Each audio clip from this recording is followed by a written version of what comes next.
Buenas tardes. Iniciamos nuestra actividad del miércoles 2 de junio del 2021. Clase ética en el cuidado de sí para el grupo de primero C. En esta ocasión vamos a ver dos actividades. Tenemos que ver algo relacionado con el cuidado de la naturaleza. En el cuidado de la naturaleza, ¿quiénes intervienen? ¿Qué efectos hemos realizado? ¿Cuánto daño le hemos hecho a la naturaleza? Y además, ¿quiénes están participando actualmente en ese tipo de actividades de darle con todo a nuestra pobre naturaleza? Bien, en esta ocasión tenemos dos videos. Legislación ambiental, uno, y otro relacionado con el daño que le están haciendo a la selva del Amazonas. Y entonces, la selva más grande, el pulmón más importante de nuestro planeta, está siendo hecho daño, hecho trizas, están sacando los recursos más importantes de allá del rumbo, y entonces la minería que contamina los ríos, pues está en su máximo apogeo. ¿Quién permite todo ese apogeo minero? ¿Quién permite que estén sacando los recursos? Pues por ahí se verá. Estamos en el año 2021 y hay un presidente de extrema forma de pensar y de extrema forma de actuar, que todo eso le está dando, pero mucho trabajo a nuestra naturaleza. En poco tiempo el oxígeno va a escasear, el oxígeno va a ser menos rico, más bien el aire que respiramos va a ser menos rico en oxígeno, por lo tanto, en las partes altas no va a haber mucha población y todo se va a concentrar cerca del mar, porque ahí es donde se concentra el oxígeno.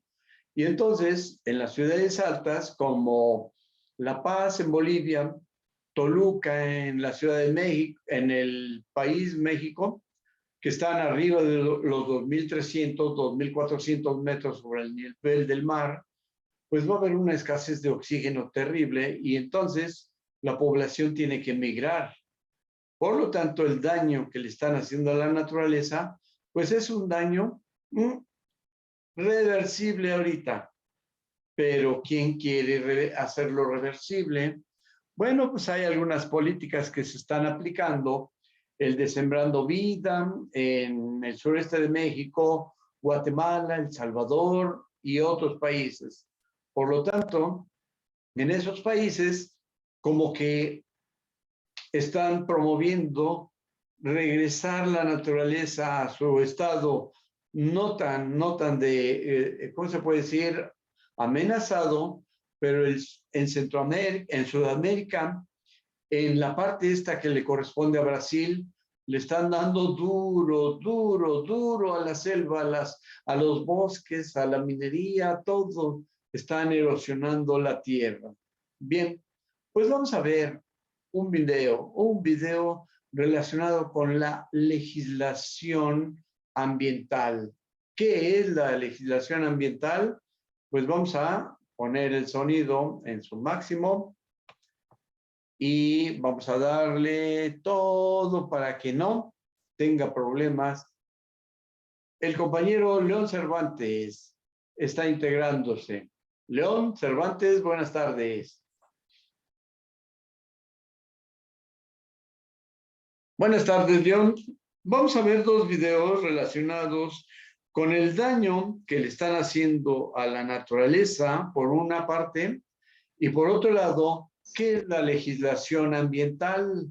Estamos en la clase de ética, en el cuidado de sí, y además estamos en la tercera semana del tercer momento, a punto ya de concluir nuestro semestre, y tenemos que ver esta información porque también viene dentro del producto integrador multidisciplinario, hacer una parte de una historieta, donde se les pide cierto tipo de trabajo que relacione las diferentes materias, por ejemplo, la cuestión de los negocios, la cuestión de las matemáticas, las figuras geométricas, etcétera. Entonces, estos videos nos darán cierta información para que le vayamos dando ese toque especial que solo ustedes pueden darle en sus trabajos integradores. Gracias y vamos a ver legislación ambiental. ¿Qué es? La legislación ambiental. Empezando, ¿qué es la legislación ambiental? La legislación ambiental es el conjunto de normas jurídicas que tienen que ver con la actuación de los individuos y los grupos humanos en relación con el ambiente. Pretende asegurar un ambiente sano para todos, así como la distribución equitativa de los recursos naturales y el aprovechamiento de los servicios ambientales que estos proveen. Inició en 1971 en Phoenix, Suecia, en una reunión de científicos que acordaron impulsar en la comunidad la preocupación por regular los problemas con el ambiente. En 1972 se firmó la Declaración de Estocolmo, que fue el primer documento internacional que manifestaba la necesidad de un criterio de principios comunes para preservar y mejorar el medio ambiente. ¿Qué es una ley? Es una norma jurídica dictada por el legislador, es decir, un precepto establecido por autoridad competente en que se manda o prohíbe algo. Además de las leyes existen otros instrumentos legales. Entre los nacionales podemos tener los reglamentos, normas oficiales, ordenanzas municipales y en los internacionales los tratados y los convenios. Los instrumentos legales indican lo que podemos hacer, la temporalidad, el tipo de persona que lo puede hacer, los requisitos a cumplir y la forma de realizarlo, así como las sanciones. Entre los instrumentos legales que se aplican en nuestro país existe una jerarquía donde el máximo instrumento legal es la Constitución Política de los Estados Unidos Mexicanos. En el siguiente esquema podemos apreciar la Constitución Política y por debajo de ella los acuerdos internacionales. Bien, le damos la bienvenida al compañero Luis. Está ingresando. Luis Varela, bienvenido. Estamos viendo algo relacionado con la legislación ambiental. Más o menos ya se vieron algunos tratados, uno de ellos el de Estocolmo. ¿Cuándo han sido esos tratados? ¿Por qué se hicieron? ¿Cuál es la finalidad? Etcétera. Y además, ¿qué pretenden con esos tratados? Vamos a ver un poquito, lo regresamos tantitito, no mucho, para que el compañero Luis también se entere. Bien. Ahí dice si quiere, regréselo todo desde el inicio, profe. Órale, me parece bien. Y es que el otro, el de el daño al Amazonas, está también muy interesante y espero que nos dé tiempo. Por eso, bueno, continuamos. La legislación ambiental es el conjunto de normas jurídicas que tienen que ver con la actuación de los individuos y los grupos humanos en relación con el ambiente. Pretende asegurar un ambiente sano para todos, así como la distribución equitativa de los recursos naturales y el aprovechamiento de los servicios ambientales que estos proveen. Inició en 1971 en Phoenix, Suecia, en una reunión de científicos que acordaron impulsar en la comunidad la preocupación por regular los problemas con el ambiente. En 1972 se firmó la Declaración de Estocolmo, que fue el primer documento internacional que manifestaba la necesidad de un criterio de principios comunes para preservar y mejorar el medio ambiente. ¿Qué es una ley? Es una norma jurídica dictada por el legislador, es decir, un precepto establecido por autoridad competente en que se manda o prohíbe algo. Además de las leyes existen otros instrumentos legales. Entre los nacionales podemos tener los reglamentos, normas oficiales, ordenanzas municipales y en los internacionales los tratados y los convenios. Los instrumentos legales indican lo que podemos hacer, la temporalidad, el tipo de persona que lo puede hacer, los requisitos a cumplir y la forma de realizarlo, así como las sanciones. Entre los instrumentos legales que se aplican en nuestro país existe una jerarquía donde el máximo instrumento legal es la Constitución Política de los Estados Unidos Mexicanos. En el siguiente esquema podemos apreciar la Constitución Política y por debajo de ella los acuerdos internacionales, las leyes federales, las leyes estatales, los reglamentos municipales y los bandos municipales. La Constitución Política es el órgano legal máximo de nuestro país. Ningún instrumento legal puede contravenirla.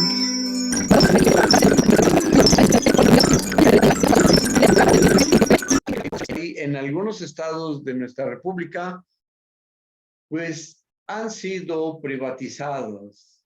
El agua, por ejemplo, aquí en Puebla, el servicio de agua potable está privatizado y los recursos o la explotación del agua, de algunos yacimientos de agua, también están privatizados. Las grandes compañías refresqueras tienen su, ¿cómo se puede decir?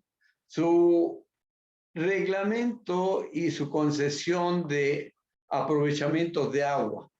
Es decir, ellos pueden perforar pozos profundos, tan profundos que los mantos acuíferos que están destinados para la población podrían estar siendo explotados indirectamente.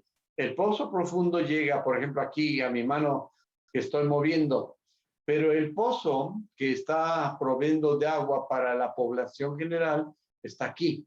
Y entonces la humedad se va para abajo y las grandes empresas transnacionales que nos venden refrescos aprovechan el agua del manto acuífero, pero aprovechan también esta agua que está ¿cómo se puede decir? En etapas superficiales relativamente y que les permiten que haya escurrimiento para los pozos de las grandes transnacionales que nos venden el agua embotellada, el agua en refrescos y que poco a poco se han adueñado de ellos. Continuamos. Las NOM son las regulaciones técnicas que permiten a las distintas dependencias gubernamentales establecer parámetros evaluables para evitar riesgos a la población. En cuanto a las leyes y reglamentos estatales, encontramos la Ley Estatal de Residuos, el Reglamento Estatal de Residuos y las normas técnicas estatales ambientales, por ejemplo en el Estado de México y Jalisco.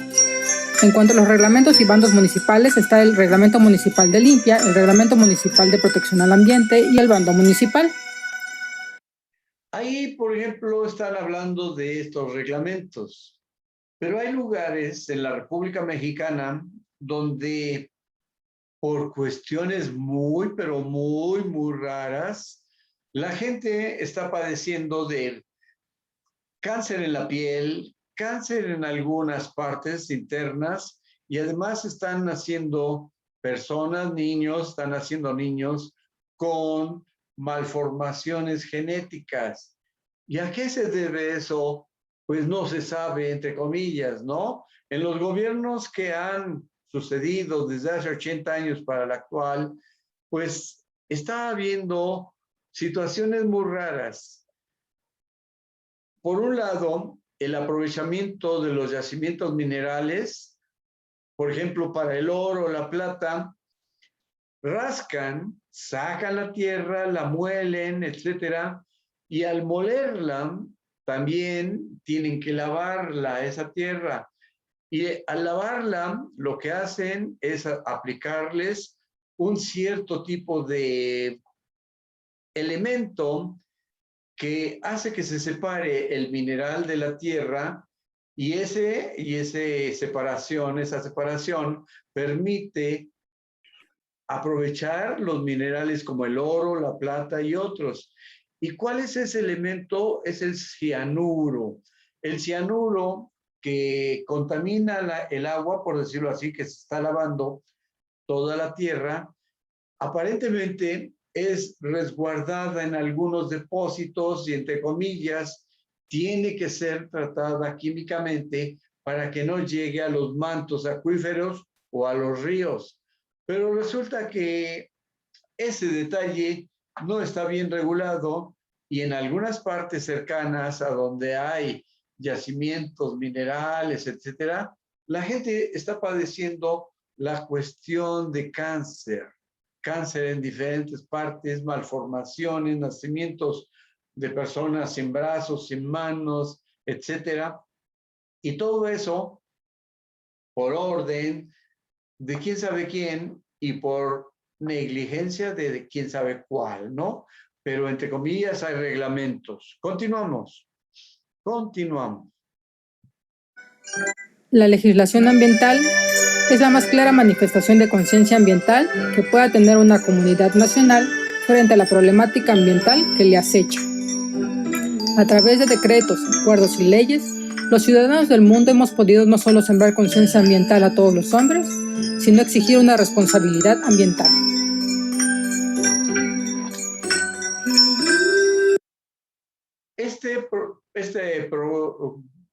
Actividad de este video está destinado a los alumnos de la Universidad Nacional, quién sabe qué, de la Ciudad de México, algo así. Características del estudiante. Ahí menciona, en mi experiencia en la educación en línea, la mayor parte del alumnado es de la generación conocida como migrantes digitales, es decir, ustedes. Aunque realmente con estos videos educativos pretendo abarcar e integrar a todas las generaciones, es decir, a mí, que ya soy grande y que pertenezco a otra generación. La intención educativa de este video, adentrar a los estudiantes en el tema de legislación ambiental, así como la aplicación de tutoriales educativos en formato de video. Bien, este es el objetivo de los videos. Vamos a ver qué más. Me mareó un poco la música, así como canción. Parece como de vals. Sí, ay, no sé por qué le ponen música. Bien, deberían, ¿cómo se puede decir? Según mi punto de vista, disminuir el ritmo, permitir que uno tome nota o algo por el estilo y llevar más o menos la secuencia. Bien, mientras cambiamos de ¿cómo se puede decir? De video, ¿qué opinan? ¿Qué efectos les generó este video? Y vamos a comparar, porque en México el 64% del territorio nacional está concesionado a la explotación de la minería, pero la mayor parte de empresas son extranjeras. Canadá, Estados Unidos, Europa, algunos países, España y demás.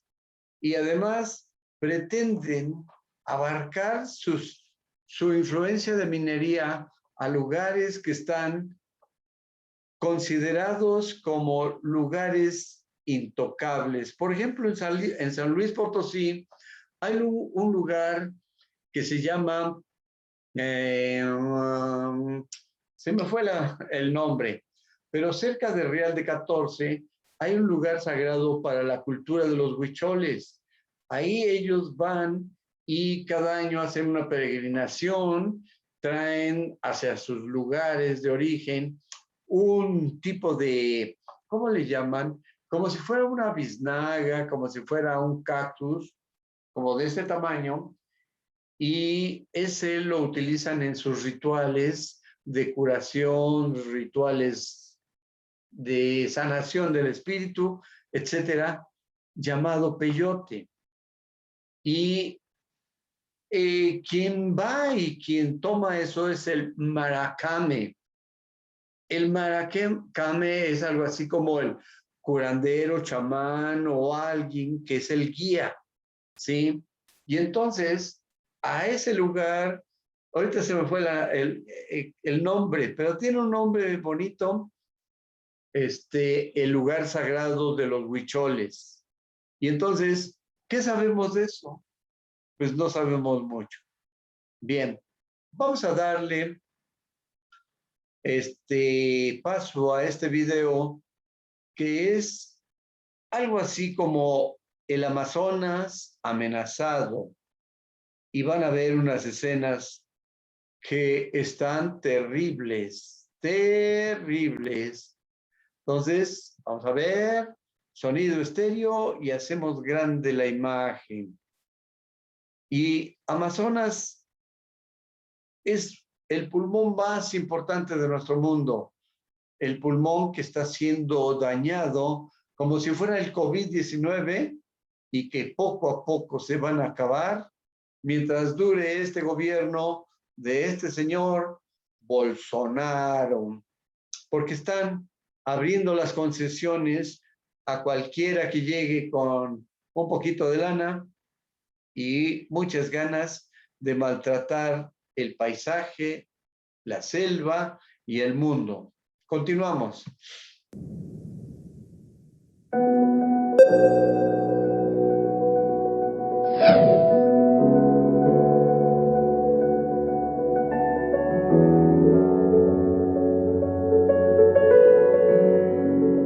El Amazonas, la mayor reserva biológica del planeta, se encuentra en una encrucijada. La selva tropical más extensa y rica del mundo está amenazada por la acción del hombre. Durante las últimas 4 décadas, los humanos hemos explotado intensamente las reservas madereras, mineras y petrolíferas. Una situación que ha llevado al límite unos bosques milenarios tradicionalmente llenos de vida. El Amazonas se extiende por 7 millones de kilómetros cuadrados, el 50% de todo el territorio continental de América del Sur. Es un área colosal de riqueza y biodiversidad infinita. Algunos biólogos estiman que una pisada humana supone entrar en contacto con 1.500 especies entre plantas, insectos, bacterias y hongos. Los expertos aseguran que el espesor de la selva llegó a ser tan denso y extenso que medio siglo atrás un mono podía llegar desde los Andes hasta la costa atlántica sin pisar el suelo. Bastaba con transitar por la maraña de ramas de árbol. Hoy, esa posibilidad parece muy remota. Alrededor del 20% del Amazonas ha sido profundamente modificado por el hombre, cuando no consumido por las motosierras o carbonizado por el fuego. Y el restante del Amazonas se encuentra en un cruce de caminos, o es preservado para luchar contra el cambio climático y permitir nuestra propia existencia en el planeta, o se continúa con la extracción de recursos hasta que quizás ya no haya vuelta atrás. Apesar da gente ter o desmatamento em níveis mais baixos do que na década passada, né, a gente continua desmatando 8.000 quilômetros quadrados por ano, né? Então isso, ano após ano, uma hora a gente vai ter ponto de não retorno para a floresta.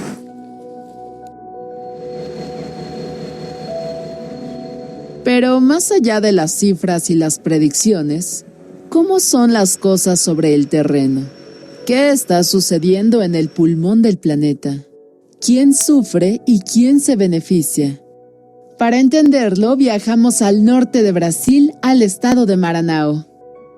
En esta región pobre y tropical se encuentra uno de los proyectos mineros más longevos y ambiciosos realizados hasta la fecha en el Amazonas brasileño. Se trata de la mina de hierro de Carajás, una de las mayores a cielo abierto del planeta y una de las más ricas por la alta pureza del mineral. La mina de Carajás es uno de los mayores yacimientos de mineral de hierro del mundo. Algunos economistas aseguran que Shanghái, la metrópoli financiera de China en la que viven más de 20 millones de personas, está erigida casi por completo con una parte considerable de los 130 millones de toneladas de mineral que se extraen anualmente. Es probablemente una exageración, pero no hay duda de que la mina, explotada por la empresa brasileña Vale, es un pilar fundamental en la relación económica entre el gigante sudamericano y China. Un ejemplo de lo que hoy se llama globalización. Una fuente de riqueza extraordinaria, generada, sin embargo, a cambio de pagar un coste social y medioambiental alto.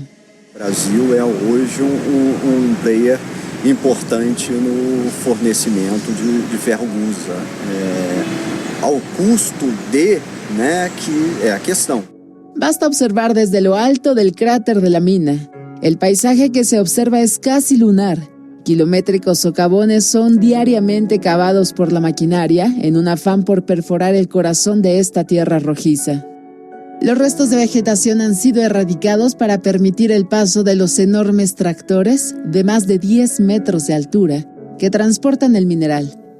De ahí, el polvo de hierro será embarcado en unos inmensos trenes de mercancías y recorrerán 892 kilómetros hasta llegar a los puertos del Océano Atlántico. Cuando los convoys llegan al puerto de São Luís de Maranhão, los buques cargan el mineral y lo transportan a China y Japón en su forma primaria. El polvo rojizo se convertirá en los hornos asiáticos en acero para levantar rascacielos o construir puentes. Miles de millones de dólares han salido en forma de mineral de hierro de Carajás. Viajamos hasta las comunidades donde pasa el tren para dar voz a las personas que allí viven. Desde vecinos comunes a activistas que reclaman que sus derechos sean respetados. La vida, explican, no es fácil, ya que media docena de trenes de hasta 330 vagones cruza cada día 27 municipios. Son cientos las comunidades de indios, agricultores y cimarronas que los convoys de más de 3 kilómetros cortan en dos. El paso del tren, que se produce 24 horas en intervalos de 40 minutos, se ha convertido en un factor determinante y cotidiano. Las escuelas paran sus lecciones y los vecinos se despiertan por el ruido. Las casas sufren daños en las estructuras por el temblor ocasionado por la ferrovía. El transporte de personas queda interrumpido cuando el tren circula. Peor aún es cuando el kilométrico convoy decide parar sin preaviso y durante horas en una estación que carece de un paso subterráneo o elevado. Para muchos no queda otra alternativa sino arriesgar sus vidas pasando por debajo de los vagones. Uno de quienes conoce bien esa problemática es José López de Oliveira. Este hombre, de 52 años, vive en el poblado Capiazú, situado en la localidad de Arari, un área rural y humilde donde buena parte de los residentes recibe ayudas del gobierno para poder comer y pagar sus cuentas. Trouxe alguma riqueza para vocês? Não, para nós trouxe pobreza, porque a gente mudou muito de quando não tinha estrada, depois que veio a estrada, porque a gente tinha onde trabalhar, ela pegou a maior parte das terras onde a gente trabalhava, e os nossos animais, o trem mata muito, as cercas que eles fizeram no início, quando eles fizeram a estrada, eles fizeram mais cerca. E o arame se acabou, nunca mais eles cercaram, os animais só para cima da estrada, morrem atropelados. Aqui nesse trecho aqui que nós estamos, já morreu, acho que mais de 200 e poucos gado, que tem vezes que mata de 20, 30, 40 gado aqui nesse trecho aqui. Un nuevo ramal que está siendo construido significará trenes cada 20 minutos. Algunas organizaciones como Justicia en los Raíles aseguran que eso supone mayor peligro, mayor tiempo de espera y mayor miseria para las poblaciones junto a la ferrovía. Los activistas se han coordinado para tratar de conseguir las máximas compensaciones por el proyecto. Exigen mayores inversiones por parte de la minera Vale, que el año pasado tuvo ingresos superiores a los 26,000 millones de dólares. Roseane Méndez Cardoso es una de las más aguerridas activistas en la región. Esta campesina de 30 años y madre de 4 hijos es una de las que más ha levantado la voz contra la ferrovía. En 2013 llegó a participar en una ocupación que paró los trenes durante 3 días para que la empresa construyera un viaducto. Aqui em Santa Rita, quando a ferrovia foi interditada por 3 dias, né, a gente cobrando direito, e a polícia chegou, entendeu, de forma bem brutal, ou vocês saem, ou a juíza já liberou batalhão de choque, entendeu, vem pra cá, vai meter porrada todo mundo, vocês querem apanhar? Então a polícia já chega desse jeito, já ameaçando, já com arma em punho, entendeu, como se não tivesse pessoas ali, entendeu, cobrando algo que é de direito da gente, né, porque todo mundo quer essa melhoria. Então, se eu estou vendo que aquilo ali não é, entendeu, adequado, porque não é o governo, não é a empresa, não é a justiça que vai dizer o nosso modo de vida.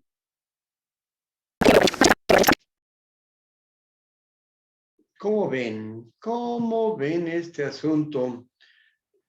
Pues está terrible, está muy terrible.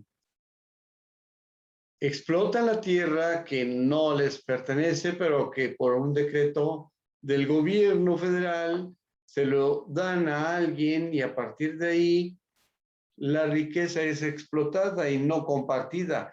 Y en la legislación ambiental habíamos visto que se pretende que haya, pues, beneficios para todas las partes que intervienen en el asunto. Pero aquí, no. Continuamos, a ver. Se aquilo está ou não nos atingindo, se aquilo está ou não nos prejudicando. Pero el problema del Amazonas no es solo la minería.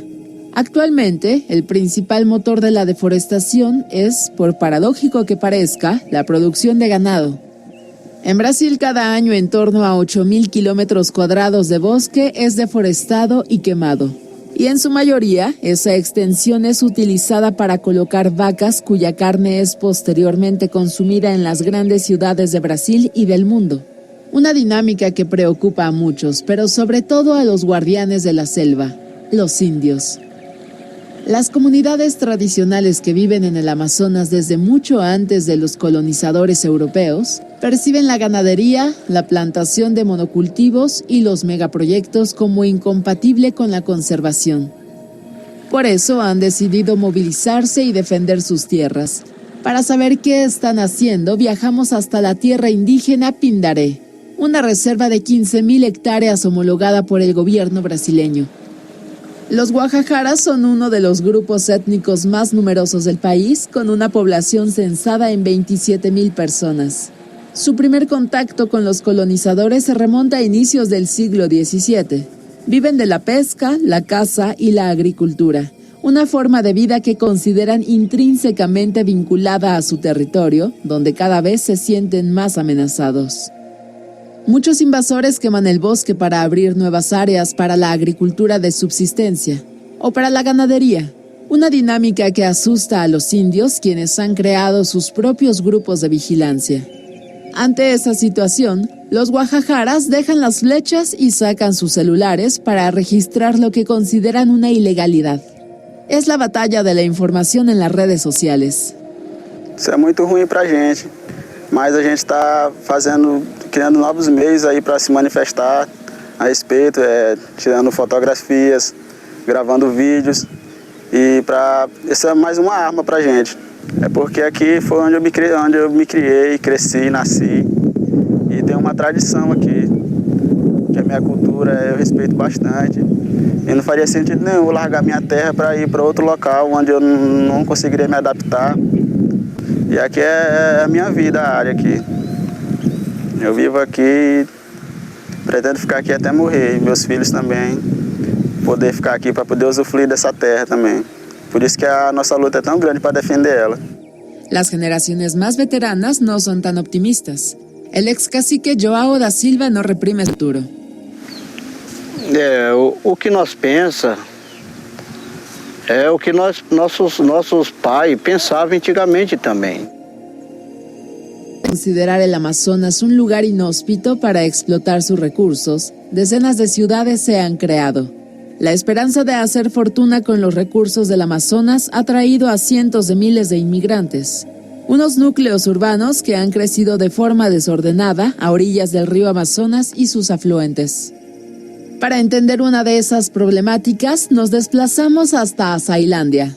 Allí se construyó 3 décadas atrás un parque siderúrgico que pretendía aprovechar el mineral de hierro para crear una cadena productiva de acero.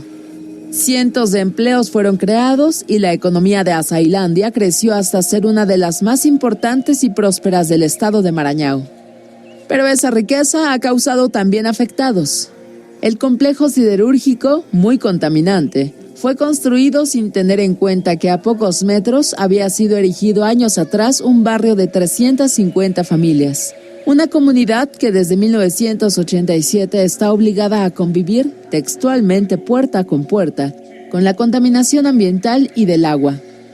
El polvo por la combustión de carbón y el proceso de transformación del mineral de hierro impone a los habitantes condiciones insalubres de vida. Las casas son constantemente impregnadas de polvo, mientras la tierra ha quedado inútil para la agricultura. Una situación que ha llegado hasta Naciones Unidas. Tras una década de reivindicaciones, los vecinos parecen llegar a una solución negociada con las empresas, pero no olvidan el camino recorrido. O problema quem criou foi a siderurgia. Chega aqui a achar um bairro habitado aqui, é o Piqueia de Baixo, um dos mais velhos do Maranhão, que na época que nós chegamos aqui, foi construído um colégio aqui em 74, pelo município de Imperatriz. Aqui a Sailândia não era nem município, né? Então eu acho que quem trouxe esse problema aí foi a siderúrgica, com o apoio do Estado, da União e o município. Apoiaram eles, se instalaram aqui, sacrificando todos nós aqui. Junto al señor Dantas, Francisca Souza es otra de las luchadoras. A sus 70 años solo sueña con poder ser reasentada en el nuevo barrio, que debería comenzar la construcción en 2017. Residente desde hace 35 en Piquia, Francisca hace algunos años decidió salir de su casa por los problemas creados por contaminación. Frente a su antigua vivienda, habla con Otimex de su sentimiento de impotencia. No momento eu sinto assim muita tristeza, porque quando a gente chegou aqui, a siderúrgica não estava. A gente, com o dinheirinho que a gente tinha, comprou esse lugarzinho e ficou. A gente achava bom. Depois que as empresas chegou, escorraçou a gente, porque jogando pó, tendo barulho, gás, tudo que eu já te contei. Aí o que acontece? Foi o dia mais triste que eu senti na minha vida. Já tinha perdido meu marido, estava com mais de ano que eu tinha perdido ele, já estava sentindo problema no pulmão também. E aí com isso, a tristeza mais grande que eu tive foi no dia que eu fechei minha casa para ir pagar um aluguel lá em cima, porque eu não podia morar na própria casa que meu marido me deu. Historias como estas son cotidianos a lo largo y ancho del Amazonas, donde todavía no se ha encontrado un equilibrio entre desarrollo económico y preservación del medio ambiente. Las cifras no invitan al optimismo. En 2016 hubo un aumento del 29% de la superficie deforestada del Amazonas brasileño. Y así, poco a poco, la humanidad se da cuenta de la enorme incongruencia que la rodea. ¿Por qué la especie humana es la única que destruye el propio hábitat que necesita para sobrevivir? Pregunta. ¿Por qué la especie humana es la única que está dándole dolor de cabeza a la naturaleza? Y necesitamos este lugar para vivir. ¿Qué opina León Cervantes de este video? Wow, y bueno, siento yo que esto dejó un poquito más de enseñanza que el anterior video, a comparación. Y bueno, últimamente de los videos que hemos estado viendo, en lo personal me están dejando sorprendido porque te hacen pensar lo que hacemos y todavía sigo con ese pensamiento que vimos del video anterior, de la clase anterior, que nosotros nada más pensamos en un futuro corto, algo a corto plazo. Sin embargo, lo correcto y lo que se debe hacer es a largo plazo.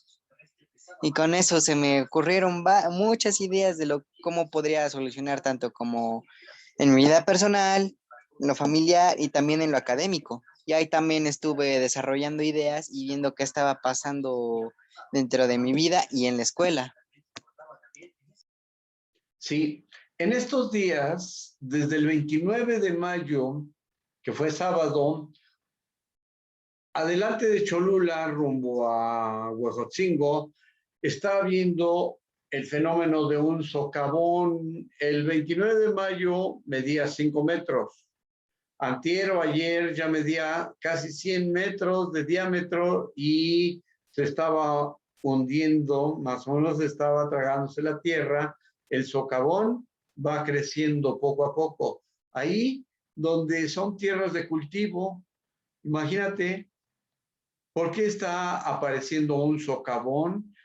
Y una casa que ya está tocándola, está a punto también de que se va a destruir porque va a ir creciendo el diámetro. Mira las noticias, busca en la internet lo del socavón en el municipio de Juan C. Bonilla y cerca de Zacatepec. Hay un lugar ahí adelante entre Huejotzingo y Cholula, que así se llama por la federal, más o menos, y entonces está habiendo este fenómeno natural y tantas otras cosas que le estamos haciendo a nuestra naturaleza. Bien, ¿alguien más de ustedes, Jonathan, Kevin Tobar, Luis Varela, quiere decir algo respecto a los videos que hoy vimos? Luis Varela, ¿algún comentario de cómo le están dando duro al Amazonas? Cómo, además de que dejan una estela de pobreza terrible y de enfermedad todavía más terrible. El lugar se llama Viricuta, ahí en San Luis Potosí, y Viricuta es el lugar sagrado para los huicholes. Viricuta.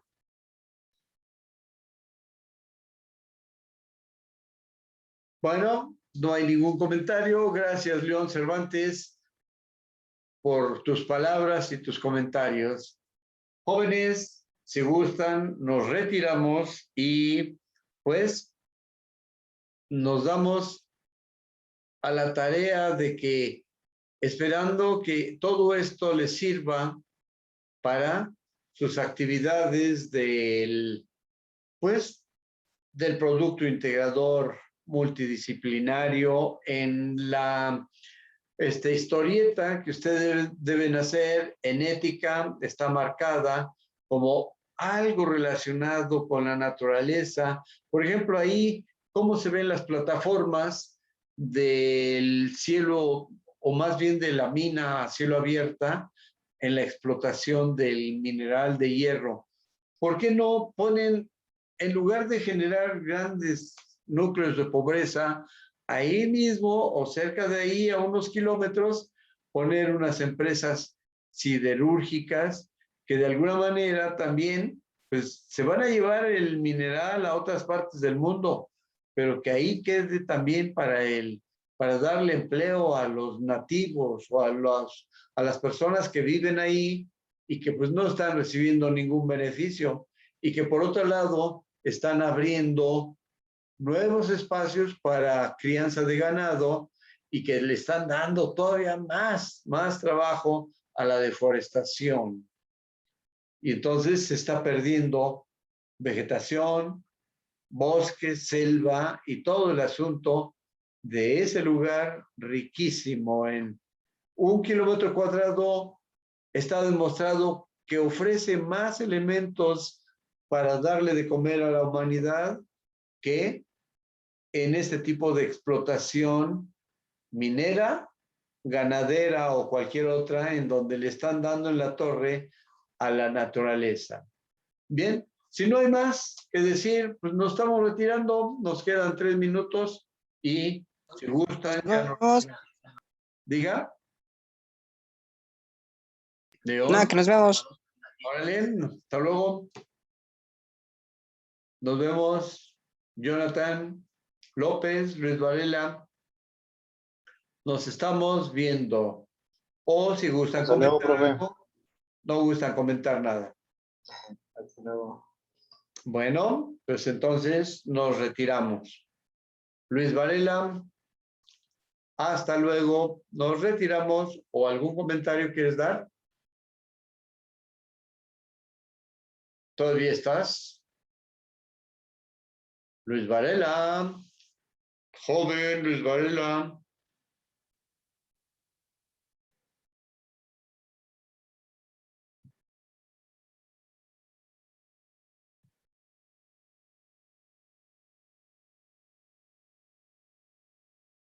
Bueno.